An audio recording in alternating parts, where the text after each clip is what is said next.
High, I am Sneha. Welcome to my another mini vlog.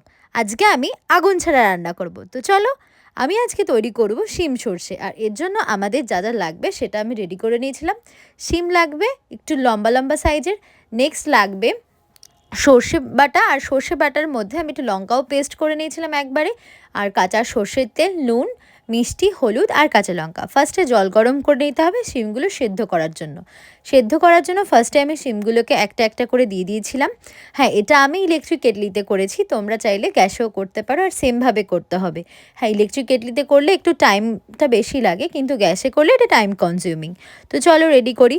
ফার্স্টে শিমগুলোকে সেদ্ধ করতে দেবো একটু নুন দিয়ে, তারপর ঢাকা দিয়ে দিলাম। দেওয়ার পরে এবার চললো কিছুক্ষণ পর উল্টে দেব। উল্টে দেওয়ার পরে দেখব যে প্রপারলি দুই সাইড সেদ্ধ হয়েছে কিনা। যখন দু সাইড ভালোভাবে সেদ্ধ হয়ে যাবে তখন ওটাকে তুলে নিতে হবে, তুলে আলাদা রেখে দিতে হবে।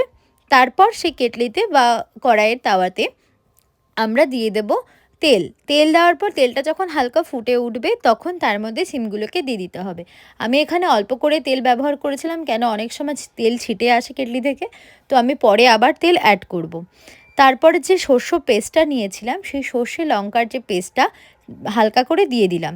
এবার ওটা দেখতে এরকম লাগছে যে হয়তো ওটা অফ হয়ে গেছে, বাট না, এটা চলছে। তারপরে এটাকে ভালো করে ফুটতে দিতে হবে। তার মধ্যে আমি একটু হলুদ দিয়েছিলাম, হলুদ দিয়ে নাড়িয়ে নিলাম। নাড়িয়ে তারপরে ঢাকা দিয়ে রেখে দেবো আবার একটুখানি সেদ্ধ হওয়ার জন্য। গ্যাসে করলে খুব তাড়াতাড়ি হয়ে যেত রান্নাটা, কিন্তু যেহেতু আমি কেটলিতে করেছিলাম তাই জন্য। আর তারপরে একটু চিনি দিয়ে দিতে হবে, এটা ইচ্ছে মতো যদি চাও তখন দিও। আর যে লঙ্কা দুটো নিয়েছিলাম সেটাকে মাঝখান থেকে চিড়ে আমি লঙ্কাগুলোকে দিয়ে দিলাম। যেহেতু আমি আগে লঙ্কার পেস্ট দিয়েছিলাম ওই সর্ষের সাথে, তো এটা না দিলেও হতো, এটা ইচ্ছে মতো। আমি একটু ঝাল পছন্দ করি তাই আবার এক্সট্রা করে লঙ্কা দিলাম। এবার আমি ওগুলোকে রেডি করতে দিয়েছি। এবার ভাবছি কতক্ষণে এই রান্নাটা রেডি হবে। তারপরে ঢাকা খুলে দেখলাম যে অলমোস্ট রেডি। বা নামানোর আগে থেকে একটুখানি সর্ষের তেল দিতে হবে, এটা অল্প সামান্য পরিমাণ সর্ষের তেল দিয়ে দিলে ভালো হয়, একটা স্মেলটা খুব সুন্দর আসে। এই যে অ্যাট লাস্ট রেডি আমাদের শিম সর্ষে।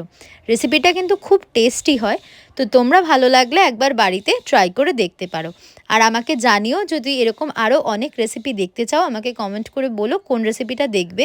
আর যদি এরকম ভিডিও দেখতে ভালো লাগে তাহলে আমার ইউটিউব চ্যানেলটা সাবস্ক্রাইব করতে ভুলো না।